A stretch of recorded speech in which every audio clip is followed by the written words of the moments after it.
आस्था court से वापस लौटी तो बहुत उदास थी।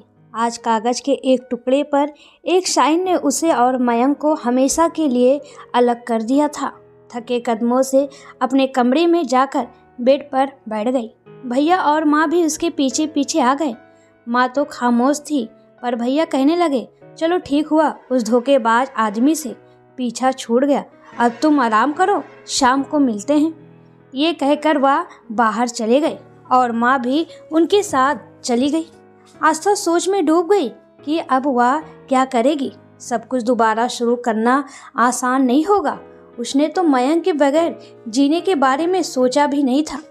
आज से 4 साल पहले ही तो मयंक को उसकी मम्मी पापा ने उसके लिए पसंद किया था। हैंडसम, स्मार्ट, अच्छी जॉब वाला लड़का उन्होंने अपनी बेहद खूबसूरत बेटी के लिए चुना था। शादी में अपने सब अरमान पूरे किए थे, पर पिछले 1.5 साल से उनकी लाडली बेटी की जिंदगी में तूफान आ गया था। 1.5 साल पहले मयंक ने आस्था से तलाक मांगा था, क्योंकि उसे अपनी कलीग पूजा से प्यार हो गया था। साथ ही उसने आस्था को कहा था कि अगर वह उसे आसानी से नहीं छोड़ेगी तो फिर वह उसे कोर्ट में कैरेक्टरलेस साबित कर देगा। बहुत समझाने की कोशिश की थी सबने, पर आखिर उनका तलाक हो गया।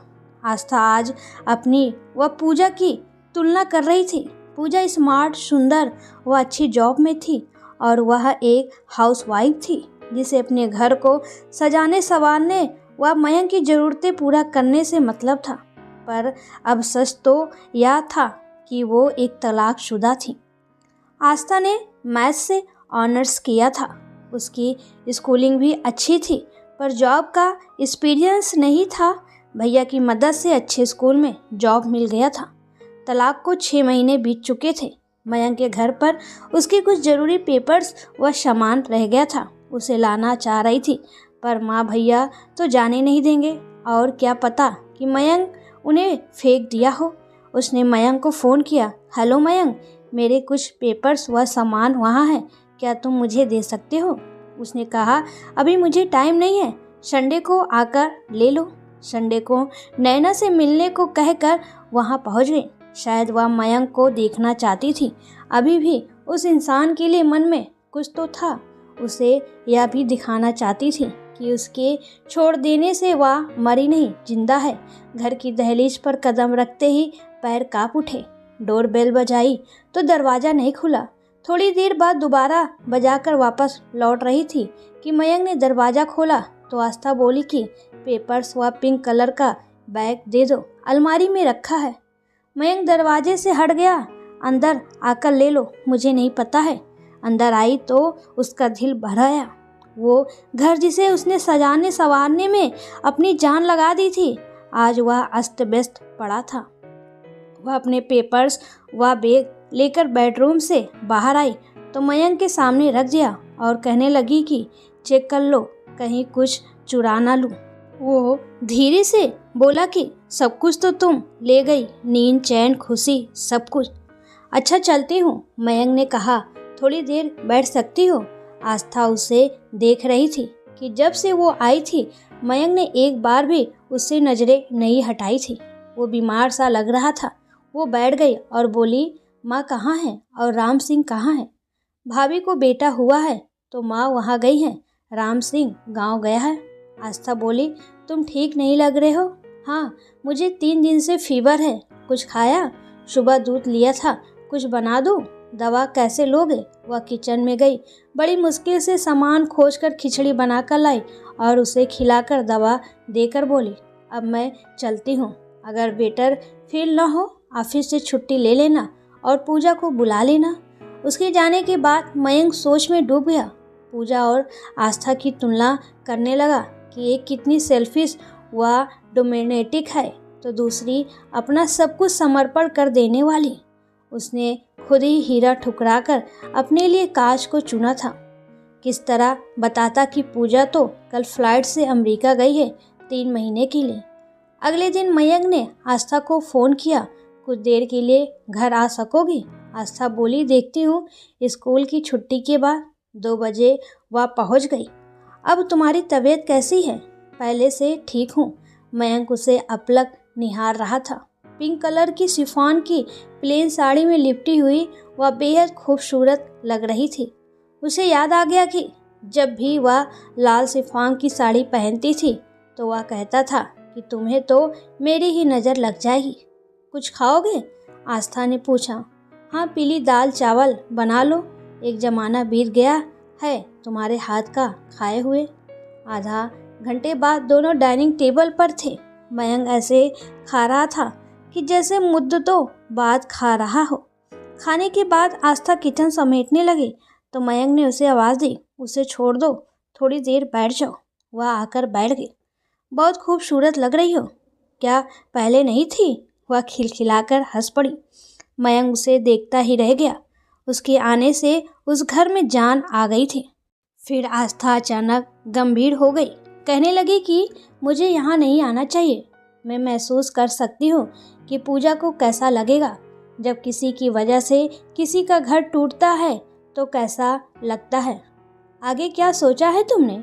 मयंक ने पूछा। वो फिर हंसने लगी। मैं फिर से शादी करूँगी, आखिर अभी 28 की ही तो हूँ। फिर उसने मयंक की तरफ देखा। वो तड़प उठा था। वह खिड़की के पास खड़े होकर शून्य में निहारते हुए बोली, क्या चाहा था मैंने? एक बहुत प्यार करने वाला पति, 2 प्यारे प्यारे बच्चे। तुम्हारा बहुत बहुत शुक्रिया मयंक कि अपने कैरियर के चलते तुमने मुझे माँ नहीं बनने दिया। अगर मेरा बच्चा होता तो शायद मैं उसके लिए बहुत दुखी होती, एक टूटा हुआ परिवार उसे देती। पर अब मैं कोई गलती नहीं दोहराने वाली। अब मैं अपने मिस्टर राइट खुद चुनूंगी। वो देख रही थी कि मयंक को शायद ये सब बर्दाश्त नहीं हो रहा था। आस्था खड़ी हो गई। अच्छा, तो अब मैं चलती हूँ। तुम भी पूजा से शादी कर लो। कितने दिन अकेले रहोगे? मयंक ने आस्था को कसकर पकड़ लिया और कहने लगा, आस्था प्लीज़ मुझे छोड़कर मत जाओ। आस्था ने अपने को उसकी पकड़ से छुड़ाना चाहा पर नहीं कर सकी। आज मैं सब कुछ कहूँगा। तुम्हें खोकर ही जान पाया हूँ कि मैंने क्या खोया है। प्लीज़ इस घर को घर बना दो। शायद मेरी गलती माफ़ी के लायक नहीं है, पर तुम्हारे बिना जी नहीं सकता। आस्था ने उससे खुद को अलग करते हुए कहा। पूजा का क्या होगा? मयंक, उसका क्या? उससे पूछूंगा कि क्या वो किसी ऐसे व्यक्ति से विवाह करेगी जो अपनी बीवी के लिए अब भी पागल है। उसे बताऊंगा कि मेरे लिए आस्था को अपने दिलो दिमाग से निकाल पाना इस जन्म में तो संभव नहीं है। उसकी आंखों में झांकते हुए बोला, करोगी मुझे माफ? आस्था की आंखों में आंसू भर आए। मयंक, अगर मैं ऐसा करती तो तुम मुझे माफ कर देते? शायद नहीं कर पाता। सही कहा तुमने, मैं तुम्हारा गुनहगार हूँ। पता है मयंक, प्यार में ज़बरदस्ती नहीं होती। मैंने जब से प्यार को समझा सिर्फ तुमसे प्यार किया, पर तुमने मेरा दिल तोड़ दिया। अब मैं कभी वापस नहीं लौट पाऊंगी। उसने अपना पर्स उठाया और बाहर निकलने लगी। मयंक हताश होकर सोफे पर बैठ गया। बोला, आस्था जी नहीं पाऊंगा तुम्हारे बिना। समझ तो बहुत पहले गया था, पर तुम्हें जाने दिया। किस मुंह से वापस आने को कहता। पर अब तुम्हारे बगैर ये जिंदगी नहीं, मैं खुद को ख़त्म कर लूँगा। आस्था वापस लौटी और उसके पास खड़ी हो गई। पहले ही तुम बहुत कुछ दे चुके हो मुझे, अब ये दुख भी लिख दो मेरी ज़िंदगी में। मैं बहुत परेशान हूँ। मैंने अपने हाथों से सब कुछ बर्बाद कर दिया। चेहरा हाथों से छिपाकर फूट फूट कर रो पड़ा। आस्था उसे देखती रही, फिर धीरे से बोली, मयंक समझ नहीं पा रही हूँ, ये क्या है? प्यार है या सिर्फ एक जिद, एक जुनून? तुम वही हो जो तलाक के लिए किसी भी हद तक गिरने के लिए तैयार थे। अब तुम्हारे पास नई जिंदगी शुरू करने का मौका है। दोबारा शुरुआत करो। मयंक ने उसे अपनी बाहों में कसकर जकड़ लिया। अगर जिंदगी दोबारा शुरू होगी तो तुम्हारे साथ, नहीं तो जिसमें तुम नहीं। मुझे ऐसी ज़िंदगी नहीं चाहिए। और न तो मैं तुम्हें बहका रहा हूँ, न झूठ कह रहा हूँ। तुम्हारा हर सपना पूरा करने का हक दे दो मुझे। या कहे उसे बेतहाशा चूमने लगा। सिर्फ एक बार विश्वास करो। आस्था ने अपने आप को उसकी बाहों में छोड़ दिया और फिर दोनों साथ में खुशी खुशी हमेशा रहने लगे।